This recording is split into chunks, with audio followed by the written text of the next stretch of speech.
Patchwork Heart Ministry and Fiat Ministry Network invite you to discover your mission, a brand new in-depth monthly video series featuring engaging Catholic speakers who will challenge you to live your life abundantly. For only $25 a month, you will receive a personal monthly mission, including 3 full-length inspirational talks that build upon a new theme each month. Sign up for the Discover Your Mission tier at patreon.com/patchworkheartministry today.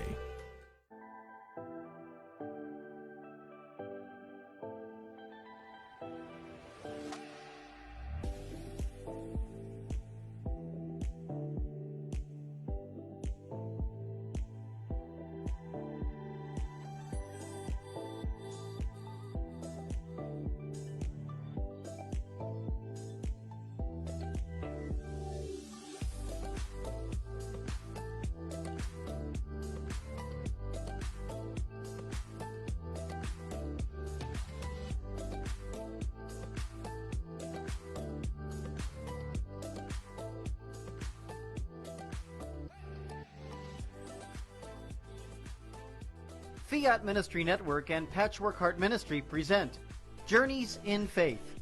Now, here's Anne DeSantis.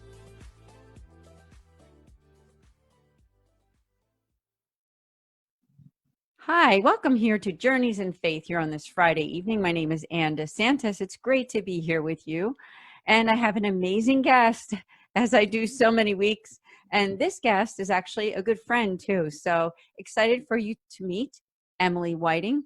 Emily is a Catholic writer, speaker, and she has so much to share with us on this evening. So Emily, welcome to Journeys in Faith. Thank you, Anne. It's such a pleasure to be here with you, and I have just so enjoyed each time I get to work with you. So this is such a pleasure tonight. It really is. Thank you. So as we do on this show, as our title, right, Journeys in Faith, I thought we could start out with your own journey. You are a wife and a mother, and you have a really incredible path of your faith. So please do share. Thank you, Anne. As I was preparing for this, I got to thinking, gosh, my journey in faith, it's my journey, but really I'm just the conduit of, as I look back over the last several years of God just showing his incredible grace and love through my story, which has been just incredible to be a part of. So it's an honor to share what he's been up to. He's been busy. Yes, so, certainly is. Yeah. So I grew up in the church. I'm a cradle Catholic, baptized, confirmed, and very blessed to have had a wonderful family to grow up in. I had a relationship with Jesus from the get-go. I always felt intimately close with him, where, I always felt very blessed that I could just turn to him for anything. And I had great trust in the fact that in what I had been taught in terms of faith. But I will say, in terms of Catholicism, I know I didn't own it as my own. I owned faith and Jesus as my own, but I kind of went through the motions in terms of Catholicism. And then as I went to college and grew up and started exploring the world on my own, I got into college, and, I had always been a rule follower, Anne. And they told me the rules of the Catholic Church and the faith and what you're supposed to do and what you shouldn't do. I adhered to them. Not to say I didn't sin. I sinned many times, but I was very much a rule follower. And then I got to college, and I embraced the college life for everything that you would think of in college. And I really had a lot of fun for the first couple of years. And lived a very different life than my childhood. But then into my second year, going into my third, I met this wonderful young man, and we got serious very fast. And up until then, I had always been taught what you should and shouldn't do in relationships and what's supposed to wait till marriage, but I never really understood the why behind that. And as I got into this deeper relationship with this young man, I started thinking, well, heck, if I don't understand the why, and if I can't, explain to myself, let alone this individual that I'm dating, why we should wait until marriage to be intimate, then why should we? And so we threw all caution to the wind, and we had a very fun summer. Mhm. But about 6 months into it, I really kind of woke up to the realization that I felt so empty, and I felt so distant from the Lord. And like I said earlier, I had established a deep relationship with Jesus before college. And so when I realized I felt so, where did Emily go? What happened to the Emily that once was fully alive? I started thinking, well, gosh, did God leave me? Did he desert me? And quickly I realized, no, God did not leave me. He did not desert me. I pushed him away by all the decisions I had made. I really hadn't been praying much. I hadn't gone to church more than a handful of times through college. And that deep personal relationship I had with him had really fizzled, not because Jesus had left me, but because I had shut him out. And so at that point, I came to the realization that I have a lot of repairing to do between me and Jesus, and I was not mature enough to handle repairing me and Jesus and my relationship with this young man. Even though we both were Catholic, we both had faith, we both grew up in the church, but we had really treated our relationship, and I guess the way I had approached life was really that relationships and dating and desires are over here in this bucket or category of life, and then over here is God and going to church on Sundays and saying your prayers. And I kept them very separate. And man, in hindsight, now that I know what I know, how wrong could I have ever been? But at the time, I was still figuring it all out, just like I still am now. But anyway. Yeah, I think we all are. Yes, We're all we will on a be. journey of faith, right? Doesn't matter how That's old right. we are. You We're named all the still podcast. learning. Yes, you named the podcast so appropriately. Thank you. All still learning. Yeah, so I realized, I have a lot of work to do with me and Jesus, and I cannot continue on with this life feeling as empty as I feel now, because I have felt alive before in a relationship with him, and I know the difference, And so I broke it off with this young man, and this launched me into an incredible journey of seeking the Lord and learning what were all those rules all about, that I learned all through growing up. Why were we taught those rules? Why do we have desires? What's God's design for relationship, for male and female? He created them, and it was quite a journey, but it started with me going to confession. And so I broke it off with this young man. And what's funny is I think it was 10 years this week that this all happened. No, it would have been 12 years this week that this all happened. Wow. And so I broke it off with this young man, and I went to confession. Now, mind you, my experience with confession had always been through obligation. I had only gone when, I had to in order to complete sacraments, like confirmation. And my experiences in confession had not been positive. And so when I decided I needed to go to confession, I knew that okay, there's a conversion going on in my heart here. And so I called up the priest, and I asked if we could have an individual meeting, and we set it up, and I went in to meet with him. And of course I'm shaking, and I know I'm going to cry the minute I open my mouth. And of course I did. And I poured my heart out to this poor priest, and he was just such a godsend, and just so grace-filled, so loving. And I was sitting on the couch. I distinctly remember sitting on the couch in this very holy feeling office that you could just tell many a confessions had been done in this office. And he pushed the box of tissues towards me and just let me pour out my heart of all that I had done, how I had shut Jesus out, how I had assumed that he wasn't part of relationships, how I had tossed all the rules out the window and did whatever I wanted, all of those things. And he so patiently listened. And then when I was done, there was silence for quite a while. And, I'm sitting there awkwardly hoping he's going to say I'm pardoned, which Right. of course he did. But then he went on to give me a great penance that I will forever be so grateful for. He didn't send me home to say 10 Hail Marys. He didn't tell me to do the rosary. He said, Emily, I want you to go home and write a letter to God. And he said, in that letter, I want you to pour your heart out to him. Tell him everything you've told me and everything you haven't told me, because I'm sure there's more to the story. And he said, I want you to ask him for forgiveness, and then put the letter in an envelope, seal it, and wait for 3 days. And he said, on that third day, I want you to write a letter back to yourself from Jesus. What do you think he would say? And Wow, that's great. I like that. it was amazing. I have the letters right here. Oh, you'll have them for the rest of your life, I think. Yes, they're wrinkled from the thousands of times I've read them. Oh, God bless. And, I won't read the whole letter, but I just thought I wanted to share with you just the immense grace that I got to experience in that penance. And what's really neat here, Anne, is the date here is 10/24/2010. So on Saturday, that will be a full 10 years. So How anyway, God works, huh? Oh my goodness, he's amazing. So this letter that I wrote to Jesus, I started out just very, very honest. I said, I come to you today completely humbled and in awe of your love for me. I have sinned greatly against you and against myself. I've pushed you aside and the truth aside. I've pushed your love for something that I knew. Wait, let me read that. I have pushed aside the truth and your love for something I knew would come between you and I. Lord, I have given myself, my love, to a man to which I am unwed. I thank you for your patience and love. And I went on to be very honest with him and tell him what was on my heart. And those 3 days were rough, waiting, trying to be patient. And on the third day, I received this letter. Well, and when I say receive it, I mean I wrote it.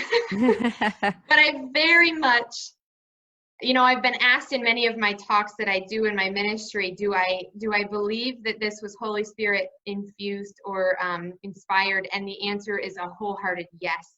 Because as I share some of this letter with you, you will just realize there's no way a 20-year-old young woman like me would have had the grace with myself or the mercy or the love that is in this letter. So there's absolutely no shadow of a doubt that this is from him, not me. So he wrote back to me 3 days later. He said, to my dearest daughter, Emily, you have sinned. You have knowingly pushed me and my love away for a man who is not committed to you as I am. He does not treasure you as I do. He has not died for you as I have. I have heard your call for me. I have remained with you through the darkness and have reached out, and you have reached out for me once more. Don't let go of me, Emily.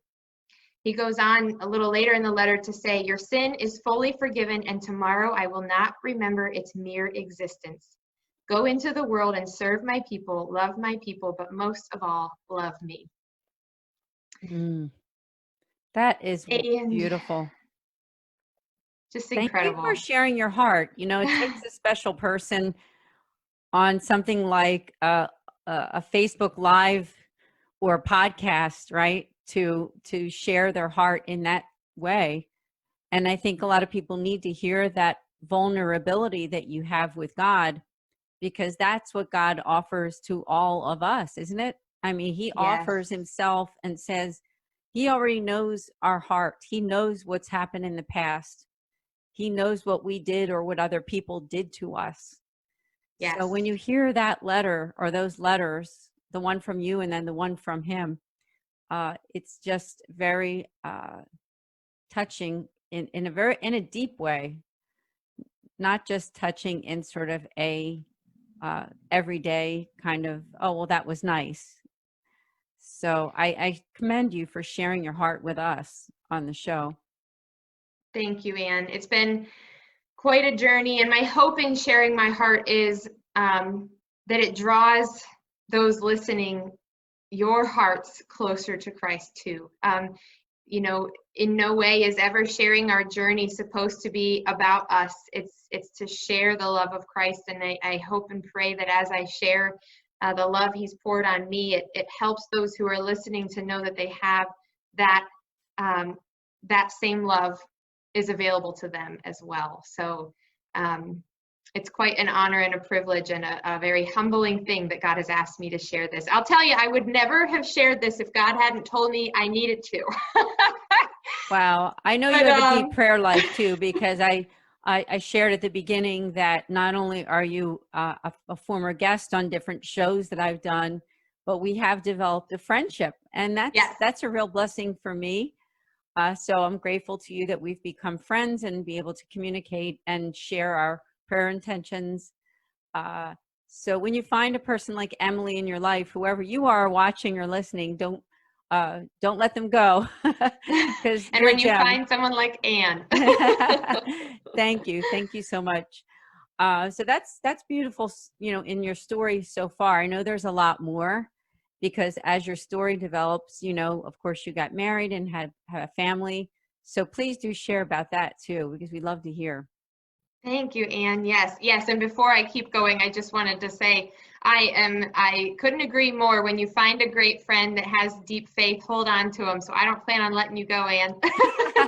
Oh, thank you so much. Really, that means a lot. It does.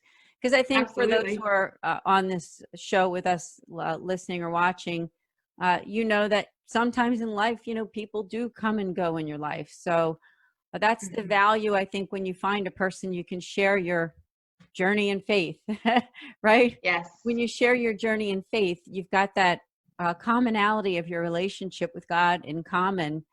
And it certainly does make a big difference for your everyday life because, we're also going through this pandemic. We hope it's the end of it, right? We're hoping that it's Right. coming toward the end, but it is difficult when we're not able to get out there and meet people face to face. So although I'm here in Pennsylvania, you're out there in Ohio, we've been able to still develop a friendship through something like this, right? Like Zoom Yes. calls and phone calls. So Yes. that's the beauty So of it. grateful. Mm-hmm. Yes, absolutely. And having friends in Christ, I can't imagine where I would be without them. So, God puts the right people in our lives at the right times. And there's been several times He's put people in my lives and I've thought, or in my life, and I've thought, and this is horrible to even admit, but, I don't have time for that individual or fill in the blank with the excuse. And I get one of those Holy Spirit, shoulder taps of don't let that person go, Emily. I put them in your life for a reason. So yes, it's such a blessing when God gives us friends in faith. Wow. Yes, I agree with you wholeheartedly. And I have to make also a little shout out to our friend, Tony Ignacy, which is how we met. Yes. And you can learn about him at his website, tonyignacy.com. He's a great friend of this very network, of Fiat Ministry Network. And he has a show here too. I believe it's on Wednesday nights at 6, I think. But anyway, double check me there. But you can go to tonyignacy.com. He's an author, a speaker, and really an award-winning broadcaster too. So we both love Tony. I know you do too. Yes, and he connected us, so we'll be forever grateful for him. That's right. Hi, Tony. Working at its best. Yes, hi, Tony. Oh, it's all good. So, yes, so continuing on this story, I thought that was a pretty amazing, journey, and that maybe that was the end. But oh no, that was just the beginning of the story that God was planning to weave, because over the following 2 years after that confession, I really just spent the time trying to learn what God's design for relationships was. Why did He give us these strong desires between male and female? Why do we have this desire for relationship? And why do we have these rules in the Catholic Church? Because they just weren't making sense to me. I knew I had not done well, but I still didn't understand why I should follow these rules. And so I just really poured myself into learning that. I started prayer journaling, started reading the gospel. Up until then, I had never done any Bible reading on my own, just really diving into my faith, learning more, and was so blessed to have those 2 years where I just felt God wooing my heart each and every day and revealing truths to me each and every day in little ways. And finally, 2 years almost to the day after I had these letters from him, I got one of those Holy Spirit taps, one of those shoulder taps that said, Emily, you need to call that young man back who you broke his heart a couple years ago, and you need to tell him that you're really sorry. Wow. And yes, and I had not spoken to him since I broke things off. So I knew that this was going to be an awkward call.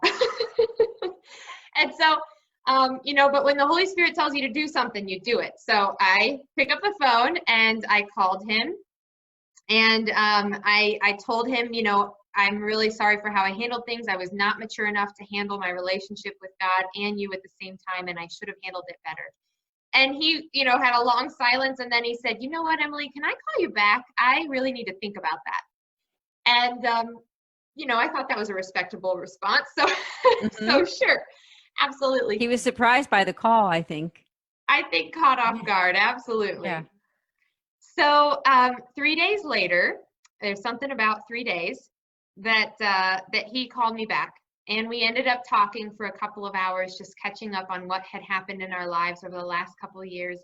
And long story short, over the course of several months, couple of years, God brought our lives back together, and we ended up getting married. So I remember this story, but I didn't want to give it away. But it is incredible when you think about that, how God tapped you on the shoulder. And despite all the pain that you went through to begin with right, that relationship, but how God worked in both of your hearts. And here you are already married. How many years now? I got to do the math. 6 or 7. Wow. Okay. 6. Congratulations. Yes. Thank you. Yes. So yeah, it was just such an incredible, I remember thinking on our wedding day, just, wow, what an incredible story of God's grace, that he can take something so broken and make it so beautiful. And, the area where we screwed up the most became so glorified through him, through his mercy, through his love. Where we had pursued each other above God, now we knew we had to put God first. Where we had misordered intimacy and thought that was separate from God. Now God had breathed life into that and taught us that, no, this is meant to be a beautiful union of the two of you, that is a commitment between the two of you, and ultimately draws you closer to Christ. So what could have been a very ugly scar turned into a beautiful, glorified, just testament to God. But then the story didn't end. I know it didn't. So at that point, we were going about our lives. We bought a house. We were doing our jobs, and we were loving life. And I got to a place where I just felt there's got to be something that I could be doing more for the church. I don't think God put us through all of that. Not that he put us through all that hardship. I don't think we went through all that hardship and then he turned it around for me to just keep that to myself. And so I began to pray into that. And I really felt God continually telling me, I want you to see my people and love my people. So I was really trying to figure out, well, okay, that's great, God, but how do I do that? What do I do with that? And what he revealed to me over time was, my training and professional background was in public speaking, communications, writing. And so he really beckoned me to start doing what we're doing now, sharing my story through, live talks, blogs, you name it, podcasts, to help ultimately see those in the audience as God's true children and beckon them and invite them into a deeper relationship with him. And so I started this ministry, and it's been quite a journey. But about a couple of years into that, we decided to start our family. And as we were so excited, we were pregnant with our first child. We went to that 20-week ultrasound where they reveal boy or girl. Now they have all these reveal parties. So we were very excited to learn if we were going to have a boy or girl. And we learned she was a little girl. But at that ultrasound, we also learned that our little girl had malformations from head to toe. And so they could already see a part of her brain was missing. Her heart was pumping incorrectly. There was a large mass in her abdomen they could not identify. Her kidneys were enlarged and not connected correctly in the urinary system. And she also had cleft lip and cleft palate. So, we went from the highest of highs to the lowest of lows in that appointment of, realizing we have a little girl to realizing our little girl had many, many challenges ahead of her. And at that appointment, we really were told we don't know how long she'll live and what her quality of life would be like. And so it started us on quite a journey. The very next day, we were brought into the high-risk doctor, and we were going over a lot of different questions with him and learning more about what was potentially ahead of us, and ultimately learned that she would likely make it through pregnancy because she was depending on me. But after that, she might live a minute, a day, a year, maybe a full life, but with lots of medical intervention no matter what. And so it was very unknown. We were offered the option to terminate, which of course, because we were both, raised in Catholic faith, we knew for sure that was not an option. And we were so very grateful that our doctors rolled up their sleeves and they were willing to help us as soon as they knew we were all in to give our daughter as much life as possible. And so the journey began. And as we navigated the pregnancy, my prayer became, Lord, just let me help hold my baby alive, even if just for a minute. That became my prayer. I just wanted to hold my baby alive. And so she made it through the pregnancy. We had the baby. I did get to hold her for about 30 seconds before they whisked her away for many, many tests. And I'm glad I got to hold her for sure, because it was another week before I'd get to hold her again due to just all the various medical interventions she needed. But she survived pregnancy, she survived birth, and we ended up spending 72 days in the NICU. And she had, I think maybe 3 to 5 surgeries while in the NICU. She actually just had her 12th procedure a week and a half ago, and she is almost 3. So she's a miracle, not even just one miracle, she's thousands of miracles combined. She is. And it's been amazing. Every doctor or surgeon who works with her, I shouldn't say every, many of them have said to me when they come out of a test or a procedure or something, they'll say, wow, her anatomy is an anomaly, and we don't know how she got the way she got and the way she's built, but somehow it's working for her. Her liver should have needed transplanted by now, but it's doing its job. Her kidneys have been very much a touch and go situation from the beginning, but they're plugging along, doing the best they can. The missing part of her brain had the potential of causing her to have severe mental and developmental delays, but she doesn't. She's right on par with a typical 2-year-old. I could just keep going, the miracles that we've witnessed and the things that, her heart should have needed intervention several times by now, but we've not intervened once, not with a procedure anyway. And so, we've had this front row seat to just watch God's incredible work through her. Yes, it's an amazing story. I know that we could probably devote several shows just to that journey with Charlotte. And I would also like to ask people who are watching or listening right now, lift a prayer for little Charlotte. I know she just had the surgery. You said she's doing so well. But little Charlotte Whiting, if you could pray. I know she's not even quite 3 years old yet. Her birthday's coming up, I think, too. Yes. That's right. Yes. So do please keep her in prayer. I love your story. Now we do have to take a quick break. We have a lot more to talk about, to learn about you and your mission. But as we take that commercial break, I want to invite people to go to your website and learn more, because your website is Emily K, the letter K, Whiting.com, where she says real life, real love, real faith. And that's what it's all about. So stay with us in just a few minutes. We will be right back.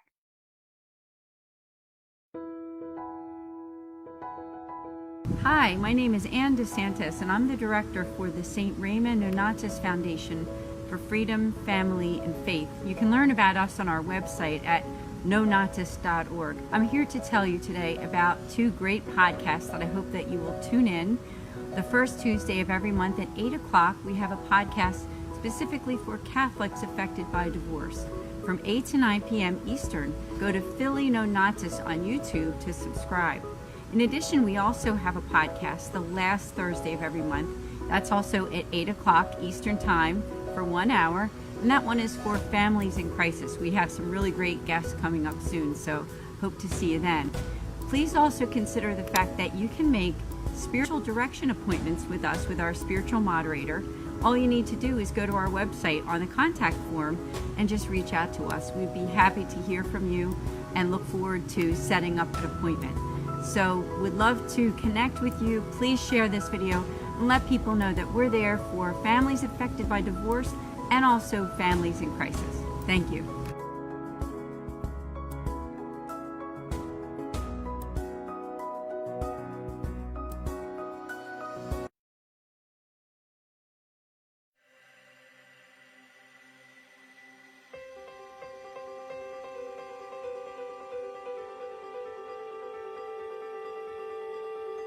Patchwork Heart Ministry and Fiat Ministry Network present the Discover Your Mission series. When I was young, in the 1950s, I attended Catholic grammar school and I memorized the Baltimore Catechism. In fact, I think I got an A on all of my tests. I faithfully attended Mass each week, not because I wanted to, but because I was afraid if I didn't, I would suffer eternal damnation. I followed all the rules. I followed my Catholic faith faithfully. But it wasn't until I became a wife and a mother and I began to try and pass my faith on to my children that I realized that everything I knew about Jesus was memorized doctrine. I can't even share with you how I was so rooted in my faith. And I was attending Mass, but I was not present. I was a good man, I was a good father, I was instilling the sacraments into my family. I was definitely not intentional. I was stuck rooted in my faith. But what kind of strength did he have? Jackie did not just have a strength of body or baseball skill. He had a strength inside of his spirit, a courageous meekness that empowered him to play the game. And I tell him what is going on with me, and he's like, oh, okay. And I'm like, no, I think this is like some sort of miracle, dude. And he's like, oh, of course, but I'll believe it when I see it, honey. You've been trying to quit, and you've been saying this and saying that, and I'm his big line to me is, you shouldn't say things, because I never follow through on them. And so this was week after week, month after month. He is looking at me like, this is a miracle. There is no way that you, on your own, could have done this. In 1 Corinthians chapter 10, verses 16 through 21, St. Paul compares the sacrifice of the Christians to the sacrifice of Israel and then to the sacrifice of the pagans. Paul calls the chalice the blood of Christ, and the bread as participation in the body of Christ, and then warns his listeners that you cannot partake of the table of the Lord and the table of demons at the same time. So in other words, you need to decide, what are you going to participate in? Are you going to participate in the historic Christian idea of the altar of sacrifice, which is in the Eucharist, or not?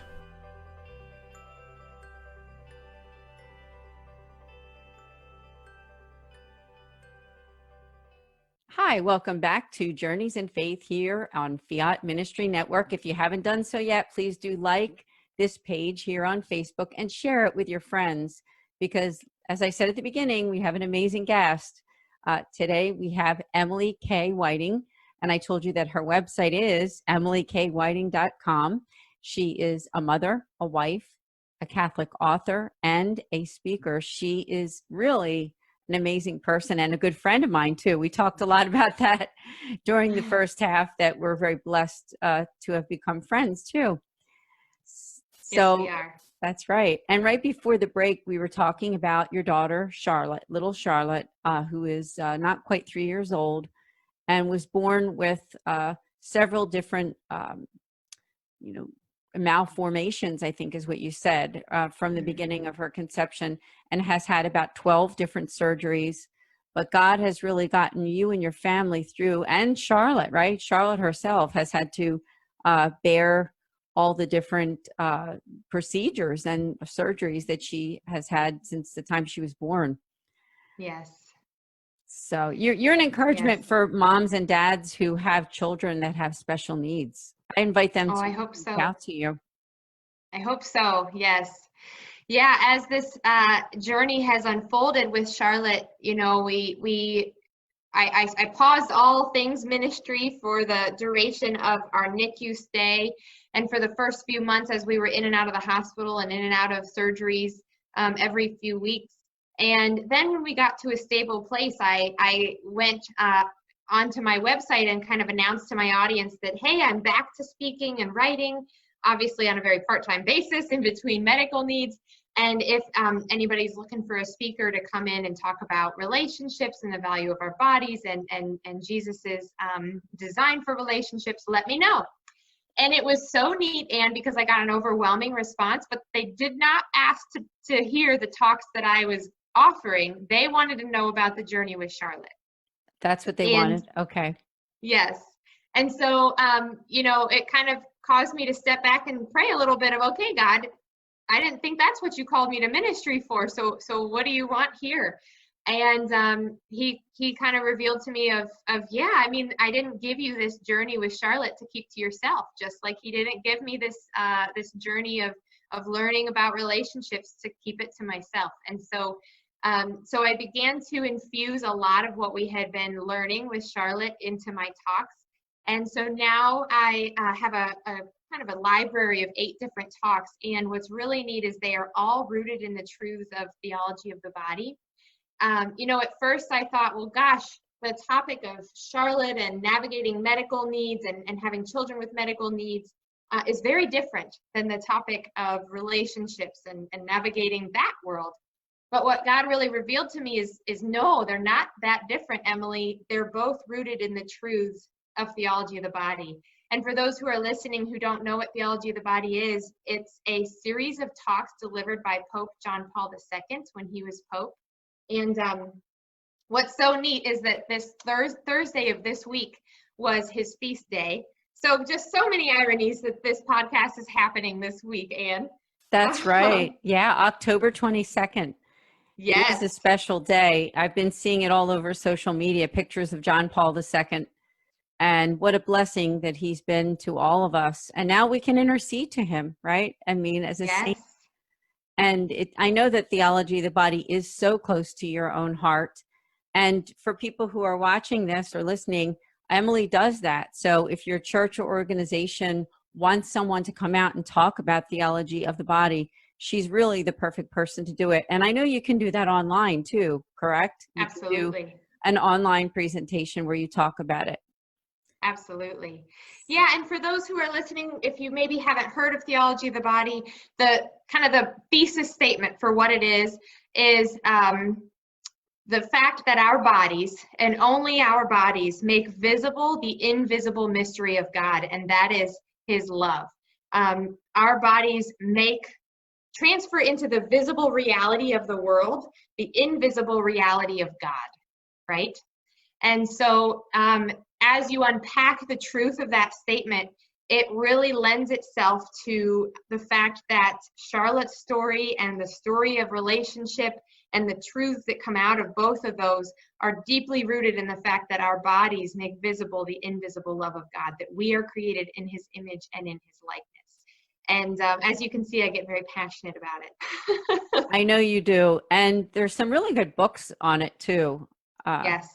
I know that I recently bought one, and I think it was by Christopher West, but it was a newer book that he wrote that's a little bit of a thinner book, doesn't take as long to get through. It's a good gift too. So yeah, it's just a beautiful topic and good for all of us to know. I know for me, myself, when I was growing up, I mean, I think John Paul II wrote it, like, was it back in maybe the 70s and 80s, but I don't think that it was like really completed until a little bit later, if I'm correct. Right. So by the time I was, in that age bracket, I was already older, but no matter what your age, I don't care what your age, it's a wonderful resource for you, whether you are a younger person or even somebody over the age of 50. It's absolutely great to learn about the theology of the body. So absolutely, because ultimately we all have bodies. We all are made in the image and likeness of God, and theology of the body in its simplest form teaches us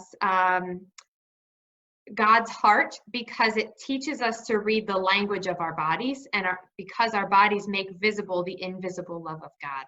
And so it's relevant no matter what your age is. It's such a beautiful truth. I've become such a student of Christopher West, who teaches theology of the body, and really anyone who teaches theology of the body. I'm just soaking up any of the material they put out there.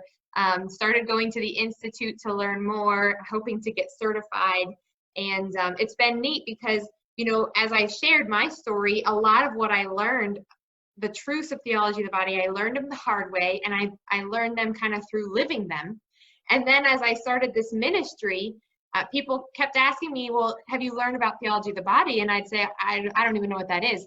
And so then they would point me to it. And when I realized what this treasure of knowledge was that the Catholic Church gives us, I realized, oh my goodness, theology of the body puts words and language to what I've learned the hard way through experience. And so it's just been such a beautiful gift that God's given me, the truths of theology of the body, and I hope I can share them with others.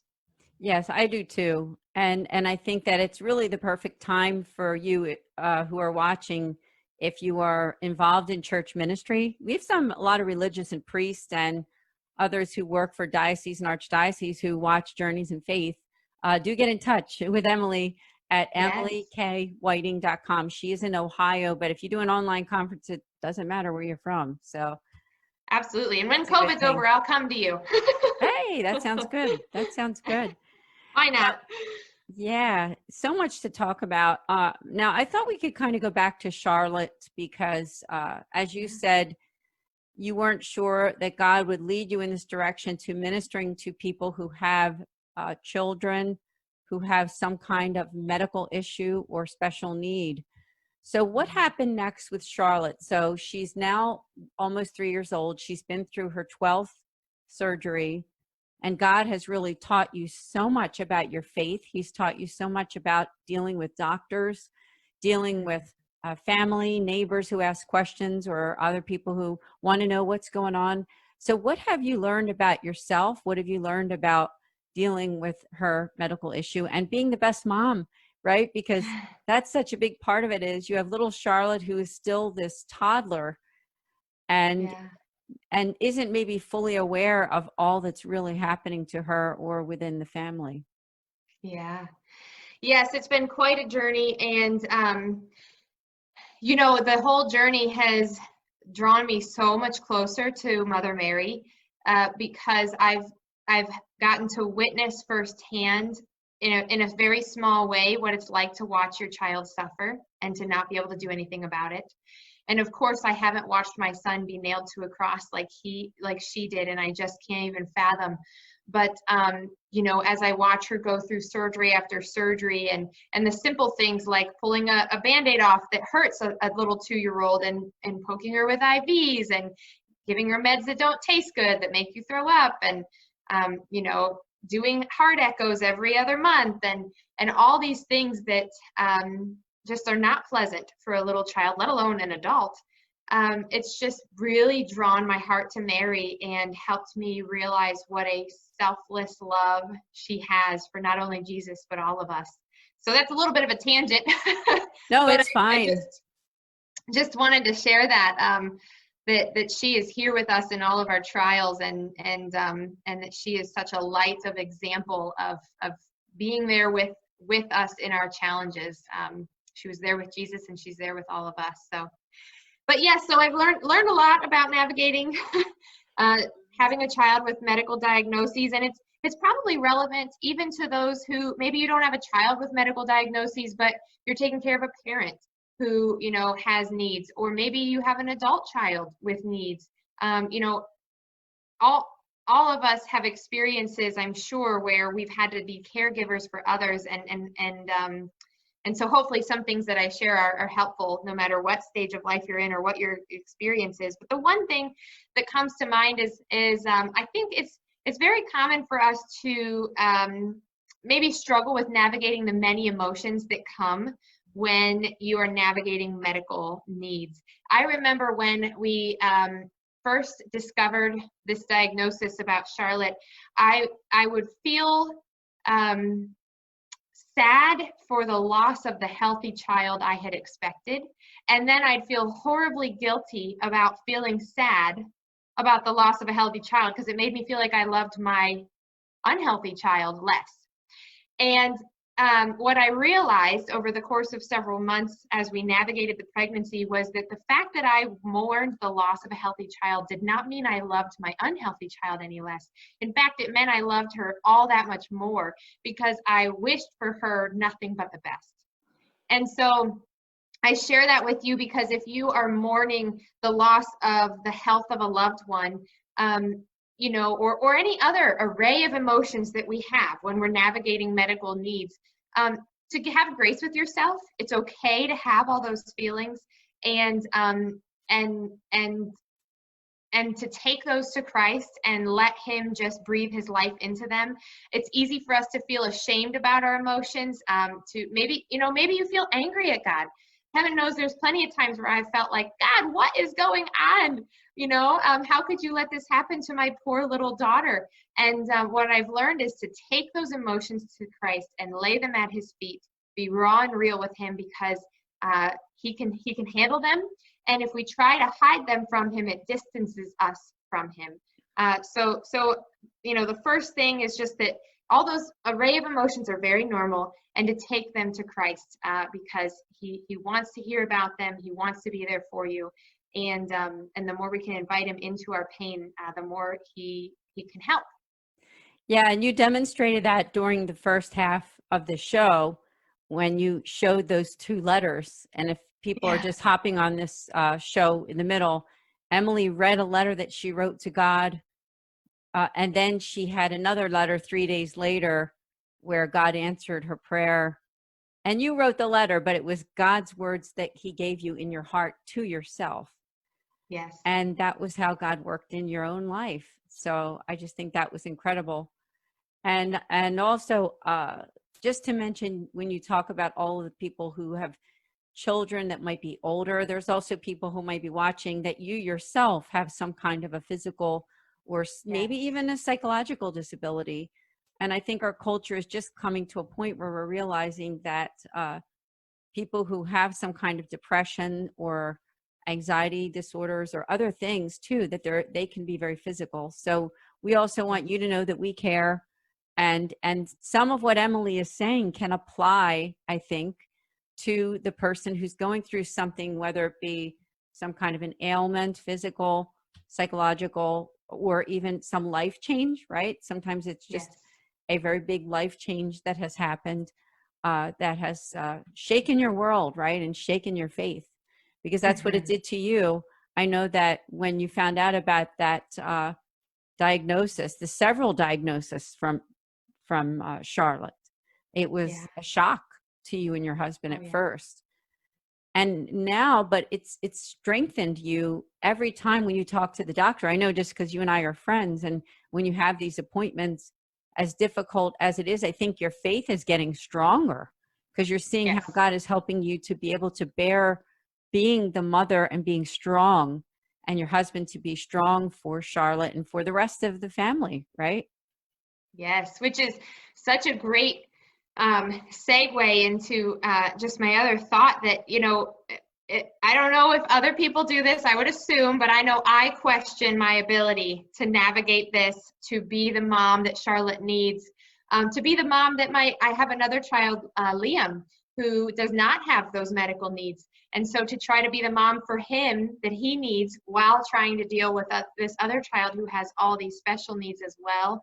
How in the world am I going to learn how to navigate all the doctors and the medical system and the insurance and all the logistics? I remember a few weeks after we got our diagnosis, I just went to a favorite place where I love to pray, and I just kind of threw myself on the ground and just poured my heart out. And I remember just asking, I was just talking to God of like, how am I going to do this? And he said, you're going to do this one moment at a time, and you're going to do this with me. You're not alone.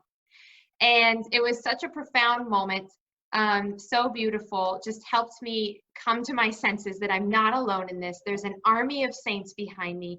There's a whole community surrounding me, and I have Jesus here with me too.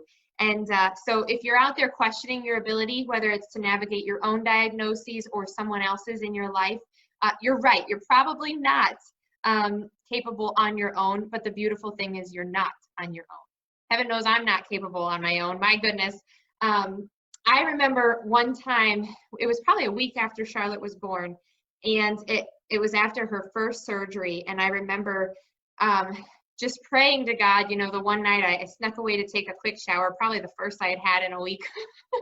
And I remember just kind of sitting on the shower floor crying and saying, God, where have you gone? Why have you left me? And, just got that overwhelming, peaceful sense of God saying, I haven't left you. I've surrounded you, Emily, literally by hundreds of doctors, nurses, family, friends, and the support that poured out from just every angle, whether it was when I needed a meal showed up. I needed a sweater, and a sweater showed up. We needed somebody to go home and take care of our dogs because we were in the NICU for 2.5 months, that somebody just took them to their house and took care of them. So you're not alone, and God will supply you what you need when you need it, if only you can just depend on him and let him into your situation. Isn't that so true? Because even I'm thinking that as you're saying what you're saying, times in my own life where when we're not able to do what we need to do, that's when God will send those, I'll say angels, but they're people, right? Right. To come and help. And he never disappoints us. Mm-mm. Even when we do have to go through some kind of a suffering, I think at the end, there's always some kind of blessing. There's a blessing that comes. So, Yes. hey, I wondered if before we're about 5 or 10 minutes out till the end of the show. I wondered if you could share a little more about your ministry, because like I said, you have this beautiful website and writing that you have done. Again, go to emilykWhiting.com. So tell us about that, and what's it like for you being involved in ministry? Absolutely. Yeah, so it's been quite a blessing, quite a journey, just putting one foot in front of the other and going through the doors that God opens and not banging on the doors he closes, or trying not to. Mm-hmm. So I have a combination of about 8 talks, and they're all, like I said earlier, rooted in theology of the body. The most popular one is one that I call A Witness to His Passionate Pursuit. And that's where I really go into sharing the story of how he pursued my heart through, this area of relationship and dating. And ultimately, my goal in that talk is to draw audiences into the truths of theology of the body. I don't really teach theology of the body in that talk. It's more of being a witness to the power of theology of the body and the beauty in that message. And then I often point the audience to many resources available to them to learn more. To go deeper into that, there's a talk called Raising Daughters of Dignity and Sons of Honor. That's right. I know yes. We've done a podcast on that before. We did. And I want to invite people, if they'd like to just get an idea about it, you can go to the website where I'm the director for foundation. You probably saw that during our commercial, the St. Raymond Onatus Foundation. You can go to Philly Nonatus is our YouTube channel, and you can see Emily's talk, a couple of her talks there. So just invite you to do that. And if you want to subscribe, that'd be great too. Yes, absolutely. So in that talk, I really share with parents and teachers and anyone who's in more of a mentorship role some very tactical tips for how to raise daughters of dignity and sons of honor. So it's practical ways to apply theology of the body every day so that we teach our sons and daughters their own value, their own dignity, and we invite them to treat others around them with that same value and dignity, to truly see others around them and themselves as the image bearers of Christ. And so it's very tactical. You'll leave that talk with a list of ideas of things to implement at home, no matter what age you're working with for children. And I really enjoy that talk because I'm a very practical, tactical kind of gal, so it's fun. Yeah, it's a great one. Thank you. And then, so there's an array of multiple different topics kind of branching off of those. Another area of one of those topics is really meeting with parents who have children with medical needs. The talk is literally called, So Your Child Has Medical Needs, Now What? Yes. And so we go through very, again, practical, tactical things of how to navigate the medical world, how to accept help from others, you know, how to deal with insurance, how to make sure you don't lose the faith, you know, who to call when you need help on X, Y, and Z. What are some of the terms when you're hospitalized, and what does it mean, you know, for all of these acronyms in the hospital, things like that. So very, again, practical approach, but always with faith infused, and talking about how to maintain and or grow your faith even during and despite challenging times. Yeah, So, that is so beautiful. So thank you so much so far. You're gonna have to come back again to Journeys in Faith, because I know you and I could really talk about more topics. oh yes, You know, we're there's covering always pretty more. much, yeah, pretty much who you are, and also your journey, which is so beautiful. So again, please do check out her website, and also like Emily on the different social media platforms. Can you tell us about that? Yeah, I'm on Instagram and Facebook, and then of course my website. I have a blog. If you go to the website, you'll get a little pop-up that asks you if you want to subscribe to the blog, so you can stay up to date on any of the latest blogs. And a lot of the blogs I share, you know, I know if you're actually trying to be good at building a blog audience, you're supposed to have regular, consistent content. I'll admit though, when we're in and out of the hospital, I'm not very consistent at it at all. But what has been really beautiful is when God puts something on my heart that is relevant, I share it. And I've found that to be a very successful approach for those interested in, you know, following me, because when I do post something, it's something meaningful, it's something worthwhile, it's something worth you to stop and take 5 minutes to read. So that's been really fun to blog. So you can find me on my blog at emilykWhiting.com. You can find me at Emily K. Whiting on Facebook and on Instagram. And you'll probably see lots of stories of my kids infused with ministry as well, because it's all just kind of one big effort. Yeah, one big happy family. Yeah. And you're part of this family here too, with Journeys in Faith and also Fiat Ministry Network. Oh, thank you, So Anne. thank you so much for being a part of this show. I do want to make a quick shout out to our friends who are watching to consider being a subscriber for something called Discover Your Mission, which you might have seen during our commercial break. It is with Fiat Ministry Network and Patchwork Heart Ministry. It's a special video series with engaging Catholic speakers. It's almost like bringing that church mission right to your home or to your phone as a download. So check it out. And the reason I bring that up as well is that there's going to be a special show with Emily and I called 5 Minutes of Faith. And that show will be about 4 ways that you can figure out how to get through the most difficult times of your life. Emily will talk about those solutions, those faithful solutions of what you can do.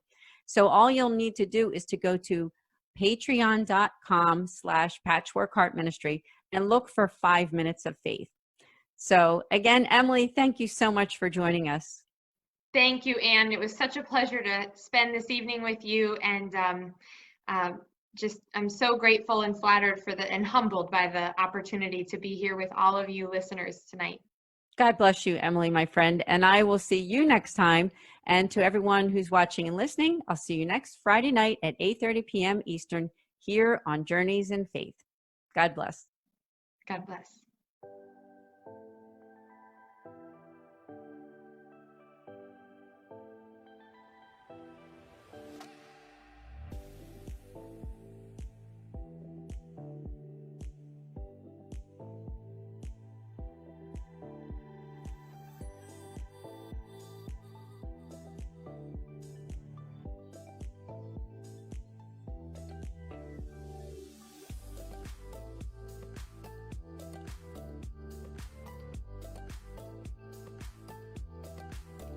Journeys of Faith is a production of Fiat Ministry Network and Patchwork Heart Ministry.